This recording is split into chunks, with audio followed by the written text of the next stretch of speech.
He first suspected that they were going to eat him when he noticed the distinct lack of Yuletide smells. It wasn't perhaps a conscious thought, at least not one which had been fully realized, but there was a clear, growing uneasiness within him. Somehow he just knew. Surely, if a family invited you for Christmas dinner, the house would be filled with the wonderful aromas associated with that annual feast. Succulent roast turkey, honey-glazed vegetables, perhaps the fumes of mulled wine or a brandy-covered Christmas pudding. But no, all of these were absent. Yet the table was set. It was a particularly bleak Christmas, and while snow was often welcome at that festive time of year, the penetrating cold and frost, which seemed to sabotage both homes and their residents' bodies, was not. The temperature had plummeted on the 7th, and there had been little sign of any forthcoming reprieve. Families attempted, as best they could, to reach one another, but for many it was to be a lonely Christmas day. Travel, especially for the elderly, was almost impossible for fear of slipping on the ice. One fall was all it would take for a broken hip or shoulder, and for the more fragile individuals amongst them, recovering from such an injury was not an easy task. Certainly not as easy as it would be for those of a younger vintage. The Cardinal family had taken pity on an elderly gentleman who had recently moved into the neighborhood only a few streets away. They were of an upstanding stock and took part in a local help home initiative, spending time with the old and vulnerable. Everyone knew and loved them. Timmy was the youngest, a boy of only 5 or 6. He was a child whom all looked upon with great adoration, never complaining, never causing trouble, always adorable, and his 10-year-old sister Camilla was equally as admired. They were both a testament to the caring and nurturing parenting skills of Brad and Lucy Cardinal. Each year, as the cold winter drew in, the Cardinal family were admired for their dedication and commitment to those around them, their passion, almost zeal for helping those who were less fortunate. But behind the smiles and the skin-deep facade of a loving family lurked a far more sinister purpose.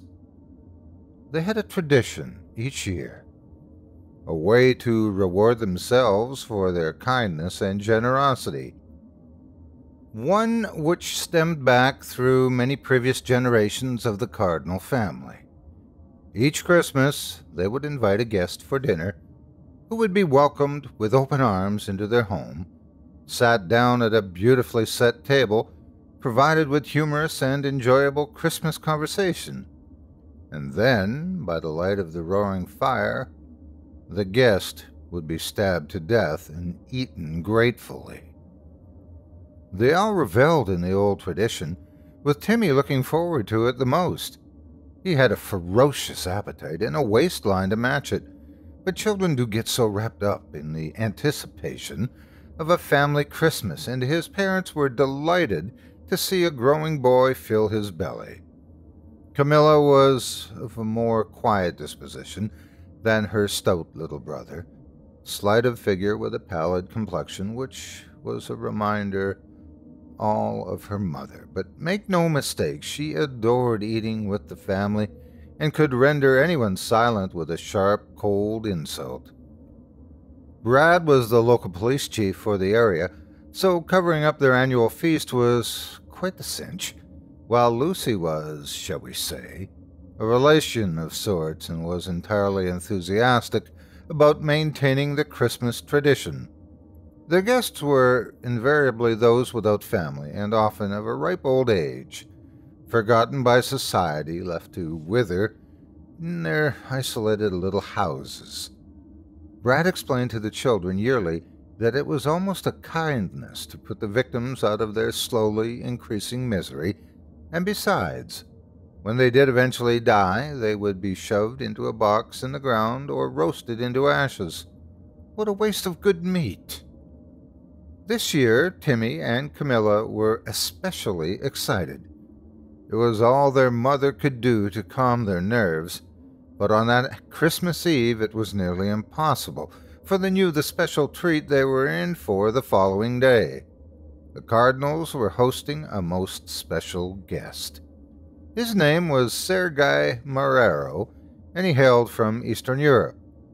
They had never had foreign meat before, and the very idea of tearing into some delicious, exotic muscle and fat made this year's feast something to really look forward to. They had met Old Man Marrero just a few weeks earlier when Brad had noticed the unusual name on his home help list.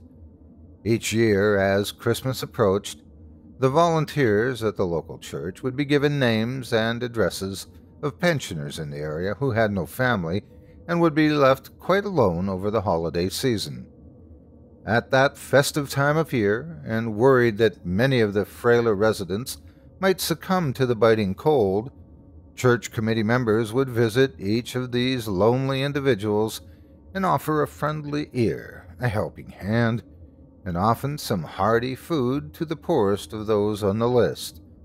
The names would rarely change, but at least one person on that list would sadly pass away that year. Being an upstanding member of the community and a high-ranking police officer in the area, Ben would often inform the church that one of their flock had passed away sadly, and with no friends or family known, he would concoct a lie which usually involved a long-lost son or daughter, appeared to take their sadly departed parent somewhere far away to be buried. That, or he would say that they had simply moved, having a bit of a deal with a local estate agent and solicitor's firm to throw the proceeds from any property sales their way. The family were not without influence. It was incredible how little people questioned this, but as the Cardinals ensured that each Christmas meal was not an active member in the church or community, people just assumed that Ben knew best. This year the Cardinals had been hoping to invite Lucy Rinridge around for her Christmas swan song, but unfortunately she had died during the summer. Ben had investigated, and he suspected that an intruder had been inside the house with her at the time of her death, but it seemed as though the causes were natural. No, the family would just have to find someone different for dinner. And then the name appeared on the list. Sergei Marrero, 86, slight emphysema, no family, knows no one in the area as he has only recently moved here. Perfect. Ben found Mr. Marrero to be an absolute delight.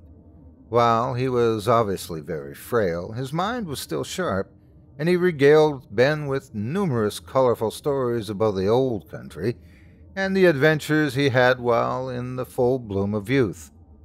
Of particular interest were his war stories, and Ben was thrilled to know that their main course would be that of an intelligent, well-traveled man. He even looked unlike any of the previous victims. He was quite tall, although slightly hunched with age, and with a long, crooked nose and intense stare. Ben fancied that in his youth Marrero would have been quite intimidating. His kind smile and obvious fragile frame, however, left Ben in no doubt that the kids would love him. They enjoyed eating those with character and a gentle disposition. He always enjoyed the meat more if it had a keen mind, and was out of the ordinary, as the family religion, one which had managed to stay unseen yet influential throughout the centuries, stated that the eating of another human being would transmit some of its strengths to those whom devoured it. As with many of those who can only look into the past rather than into the future, Sergei Marrero enjoyed the company greatly, and was touched when Ben invited him to sit at his family's Christmas table.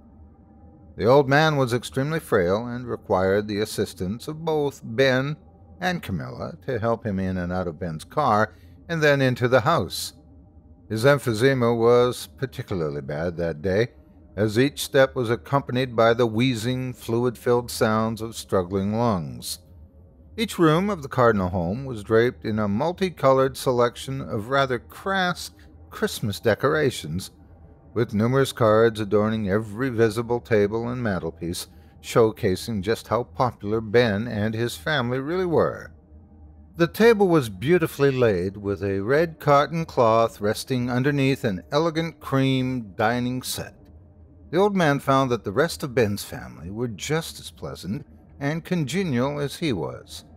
Timmy and Camilla were kind and very well behaved for their age, helping the frail old man to his chair carefully and then waiting on him, topping up his drink as their mother and father busied themselves in the kitchen.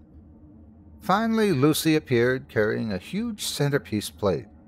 It was unusually large, and as she sat it in the middle of the table, empty and devoid of food, old man Marrero caught a look on Lucy's face. It was brief, and he immediately attempted to disregard it as a product of his imagination, but it unsettled him deeply. It was as if a private joke had passed between the eyes of Lucy and her children, a flicker of a grin, and not one of kindness or of Christmas spirit, but rather one resembling that of a conspiratorial bully, as if Sergei was the unwitting recipient of some unwholesome prank waiting to be ridiculed. Just as the unease began to diminish, Ben appeared with a large, jagged carving knife and a long, two-pronged fork which reminded Sergei more of a butcher's implement than that required to cut a decent-sized turkey. A turkey which became increasingly conspicuous by its absence. There they sat for over an hour, each member of the Cardinal family replenishing the old man's drink with enthusiasm and showing concern for every and each cough or moment of uncomfortable breathing experienced by their guest. But it was a strange concern. There they sat, gleefully, asking Marrero questions and then listening to the stories and answers which came about his life, where he had lived, how many battles he had fought in. But the interest and concern seemed to be distant somehow. It was only skin-deep. Each time their guest mentioned the old country, those same conspiracy-laden glances were traded across the table, as if excited not by the content of the stories, but rather by the simple fact that Marrero was a foreigner. The absence of not only food, but that of the mere mention of it was unsettling enough, but what was more perplexing was that Ben repeatedly stole looks toward an antique clock which sat on the mantelpiece above the fire, looks which were poorly hidden and betrayed their purpose. He was counting down the minutes to some event. While the old man had no idea what that event was, the certainty was apparent that it was not connected to anything cooking in the kitchen oven. Marrero knew that there was simply no food being roasted, grilled, or even cooled on a window ledge nearby. Whatever was being planned, it was not going to involve him eating a Christmas meal. It was Camilla who first stopped smiling first at his anecdotes and historical observations. She had ceased listening. No longer was she politely laughing at obvious jokes and the endearing sight of an old man repeating himself through forgetfulness. Camilla was simply staring with those pinpoint cold, dark eyes, as a snake before a strike. Timothy was next to abandon the act as he began to grin menacingly at Sergei, as his hands gripped a small serrated steak knife intensely. The most alarming thing was that the focus of Timmy's stare was not on the old man's face, but his wrinkled neck. With one last glance at the clock, Ben ceased being jovial, attentive host, began to run his fingers along the huge carving knife in front of him, with a mixture of anger and lust upon his face. Sergei had seen many things in his time, but nothing as surprisingly strange and unnerving as this. Finally, when the clock began to chime, Lucy relinquished her false, endearing shell and exposed the cold-hearted and twisted personality which lay beneath. As the chimes slowly rang throughout the house, one by one, echoing and lonely and piercing in their symbolism, each of the cardinals rose up from their chairs, sharp, jagged knives in hand, and waited. The chime rang once, and they uttered an indecipherable phrase in unison. The chime rang twice, and they increased their cult-like chorus in ferocity and volume. The chime rang 3 times, and they stopped. All were silent, the house devoid of sound, Christmas spirit, and that of hope. The old man's wheezing grew in intensity as the uniquely bizarre sight of the twisted family about to dine dawned upon Sergei. The family then quietly and efficiently walked around the dining table and stood motionless, surrounding their guest. Just as the old man was about to inquire what was to become of him, the clock on the mantelpiece burst into life one final time. The chime was different from the others. It was sharper, somehow fouler, and echoed once, and once only, throughout the cardinal home. From behind, Lucy slit the old man's throat from ear to ear as Ben thrust his carving knife deep into Sergei's stomach.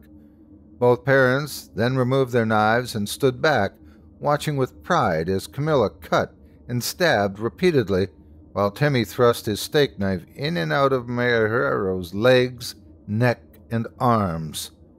After a few minutes, the frenzy diminished as both children grew tired, and with one last downward thrust, Timmy drove his steak knife so deeply into the old man's hand that it skewered it completely, embedding itself into the table on which the hand rested. The children now ran to their parents' collective embrace. They hugged and rejoiced in what was a fantastic Christmas game, and now could look forward to the delight to some succulent exotic meat. Arms wrapped around one another, they stared at their victim and began to laugh loudly, commenting on the old fool stories of times gone by, the war, and the old country. As they turned to each other once more, the laughter diminished and they looked into each other's rosy, blood-covered faces and shared a family moment. This had been one of Ben's favorite sacrifices, but the laughter had not completely ceased. One person was still laughing loudly. Confusion turned to abject horror as the bizarre truth revealed itself. It was Mr. Marrero, sitting covered in blood, his head tilted back and the deep cut in his throat wide open. The dinner guest laughed loud and strong, a laugh which was both young and old. His head arched forward as he pulled Timmy's steak knife out of his hand, dropping it on the floor. Camilla screamed as Lucy hid behind Ben. What they thought to be a corpse now stared at them all, as they had stared at it with a singular purpose. Timmy began to pee himself and cry as 2 previously retracted fangs cracked through the old man's upper gum, revealing a serrated and terrifying grin. As he rose to his feet, Lucy fainted, and with both hunched and age now gone, the cardinal's guest loomed tall and dark before them, his eyes piercing, telling tales of countries and decades and of centuries of existence. Sergei Marrero ate well that Christmas. Thank you so much for taking time out of your day to listen to this story in its entirety. If you've enjoyed what you've heard and would like to support me and my efforts, hit the like button and do not forget to subscribe and turn on notifications today. And please share this video with everyone on your social media. With just a few clicks, you can help this channel grow and reach new listeners. You can also support me by subscribing to my podcast, Scary Stories Told in the Dark, with dozens of episodes available now. Visit simplyscarypodcast.com for more details today. For exclusive, ad-free extended episodes of my program, including stories you won't find here on YouTube, visit chillingtalesfordarknights.com/join and sign up as a patron today, or pick up a season pass for my show. Lastly, if you'd like to contribute directly, you can support me with donations at patreon.com. Just visit patreon.com/Otis Jiry. That's patreon.com/OTISJIRY. Thanks again for listening and for your support. Have a great day, and God bless you.